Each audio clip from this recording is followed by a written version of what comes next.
ఏదైతే పోలవరం ఉందో దాన్ని గోదావరిలో కలిపేసి మరి వాళ్ళ ప్రభుత్వాన్ని తనని బ్లాక్ లిస్ట్ చేసిన కాంట్రాక్టర్లు వాళ్ళ బిల్లులు తిరిగి ఇవ్వడానికి సిద్ధమా?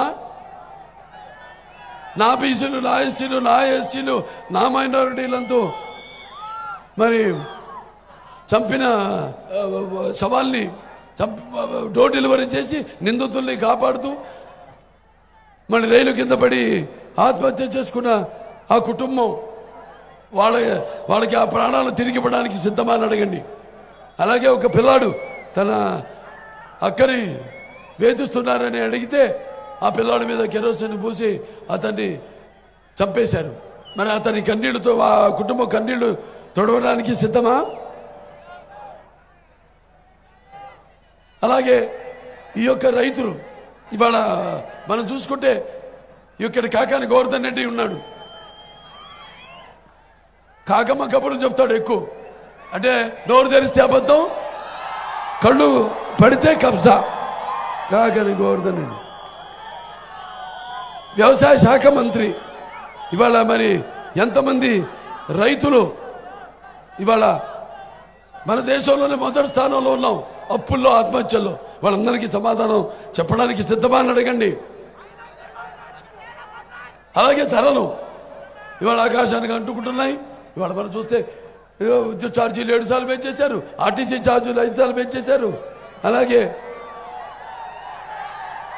పెట్రోల్ ధరలు అయితేనేమి, అటు డీజిల్ ధరలు అయితేనేమి, అలాగే పన్నులు, ఇంటి పన్ను, నీటి పన్ను, ఆస్తి మీద పన్ను, చివరికి చెత్త మీద కూడా పన్ను వేశారే. వాళ్ళవన్నీ తీసేయడానికి సిద్ధమని అడగండి. మాయలు, మోసాలు, అరాచకాలు, కుట్రలకు సిద్ధమా? మరి 100 ఏళ్ళ ముందు ప్రజలకు దొరకకుండా ఈ యొక్క ఇసుక పాత్రలను తవ్వేస్తున్నారు. అలాగే ఈ యొక్క చీప్ లిక్కర్ పేరుతో అంటే ఈ జే బ్రాండ్ మద్యాన్ని ఏరులా పారిస్తున్నారు. కోట్లు, లక్షల కోట్లు దండుకుంటున్నారు. అలాగే ఈ యొక్క ప్రభుత్వం తయారు చేసిన కల్తీ మద్యాన్ని తాగి ఎంతోమంది ఆడపడుచులు తమ తాలిబొట్లను తెంచేసుకుంటారు. మరి వీళ్ళందరికీ సమాధానం చెప్పడానికి సిద్ధమా? మీరంతా కూడా ఇవాళ ఆలోచించండి. ఇప్పుడు ఆనాడు తెలుగుదేశం పార్టీ ఇప్పుడు వీళ్ళు చేసిన ఘోరాలు ఒకటి కాదు, అసలు మొత్తం అన్ని వ్యవస్థని అన్నిటిని నిర్వీర్యం చేసేసి జనం మధ్య చిచ్చు పెట్టి మరి వాళ్ళ బీసీల విషయానికి వస్తే మరి అధికారంలోకి వచ్చిన వైకాపా ప్రభుత్వం బీసీలకి మరి ఎస్సీలకి వాళ్ళ సంక్షేమాన్ని విస్మరించి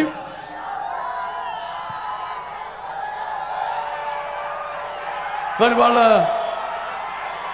వాళ్ళని చిత్రహింసలు పాలు చేయడమే ఒక లక్ష్యంగా పెట్టుకున్నారు. ఇవాళ మనం చూస్తున్నాం అక్కడ మన కోవిడ్ విపత్కర పరిస్థితుల్లో మరి మాస్క్ అడిగితే డాక్టర్ సుధాకర్ని ఆయన మానసిక క్షోభ గురి చేసి బలవన మరణానికి కారకుడు అయ్యారు. అలాగే ఈ యొక్క జడ్జి రామకృష్ణ ఆయన కూడా పలు కేసులు పెట్టి ఆయన కూడా మానసిక క్షోభానికి గురి చేశారు. అలాగే ఇదేంటని ఈ యొక్క ప్రభుత్వ వ్యతిరేకాన్ని, పద్ధతుల్ని, వాళ్ళ అరాచకాన్ని ప్రశ్నిస్తే పేద ఎస్సీలకు శిరోమండనం చేయించారు. అలాగే ఈ యొక్క ఎవరైతే ఈ యొక్క రాజధాని గురించి ఉద్యమించిన నాయకుల మీదేమో ఎస్సీ కేసులు పెట్టారు. అలాగే ఈ యొక్క ముస్లిమ్స్ విషయానికి వస్తే మన ముస్లిం మైనారిటీ సోదరిమణులు ఉన్నారు ఇక్కడ. అలాగే అతని ఎమ్మెల్సీ ఆనందబాబు దళితుడైన తన డ్రైవర్ని హత్య చేసి ఆ శవాన్ని డోర్ డెలివరీ చేయించారు. ఆనాడు తెలుగుదేశం ఎస్సీల కోసం ప్రవేశపెట్టిన 25 పథకాలన్నింటినీ రద్దు చేసేసాడు.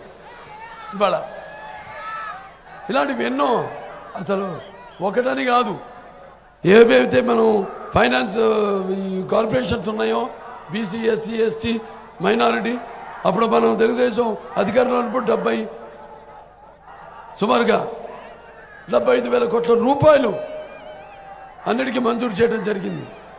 అన్నీ కలిపి మరి వాళ్ళన్నింటినీ నిర్వీర్యం చేసేసి వాళ్ళన్నింటినీ మళ్లించేశాడు మొత్తం ఆ నిధులన్నింటినీ.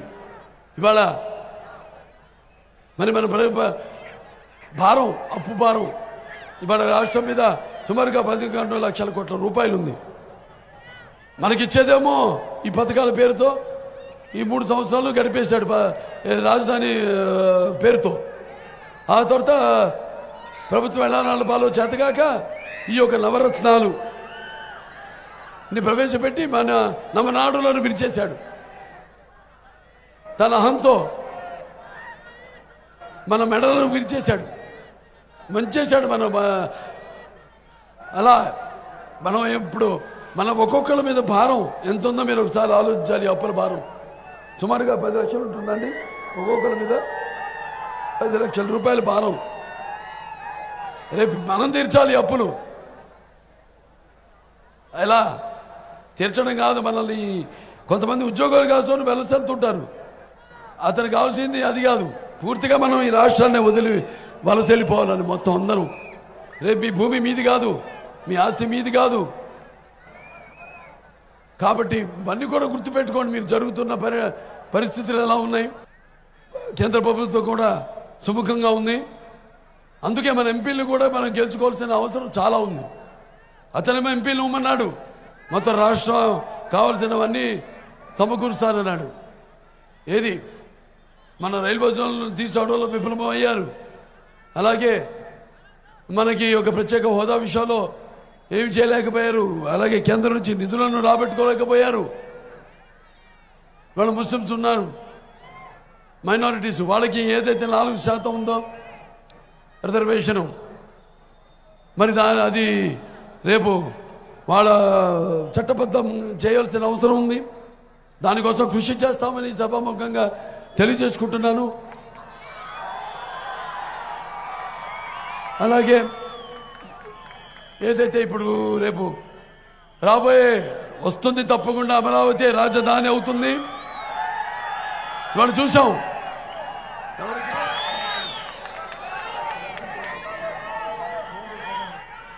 విజయసాయి రెడ్డి ఇవాళ చూస్తున్నాం మనం. అక్యూజ్ 2 A2 మరి అక్కడేమో మొత్తం రుషికొండ మొత్తం తవ్వి వాళ్ళ అహంకారం ఎంత ముదిరిపోయిందో చూపించుకున్నారు వాళ్ళు. ఇవాళ అక్కడ పని అయిపోయింది, ఇప్పుడు ఇక్కడ పడ్డారు ఈ నెల్లూరు జిల్లా మీద. ఇవన్నీ కూడా మీరు మనసులో పెట్టుకుని ఇప్పుడు ఇవాళ 3 పార్టీలు కలిశాయి.